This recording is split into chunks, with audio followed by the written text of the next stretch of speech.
Hello guys, what's up? So in this video I'm going to show you how you can find always smile filter on TikTok. So I'm in TikTok camera. To get this effect you have to go here. This is the effects gallery. Okay, now I'm in hot. You have to go to new and remember this image. This is the filter. Tap on it. Okay, it might take a second to download. Okay, so this is the filter.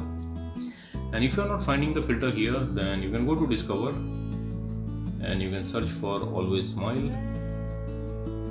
And you will see this video with this effect. Tap on any video you want, and at the bottom left corner of the screen you will see the effect icon. You just have to tap on this effect icon and you will be directed to the effect page. Now from here you can add it to your favorites, and at the bottom of the screen you can see the record button. You can tap there and you can get this effect from there also likewise. So that's it guys, likewise you can get this effect on TikTok. So thanks for watching the video guys, see you in the next video.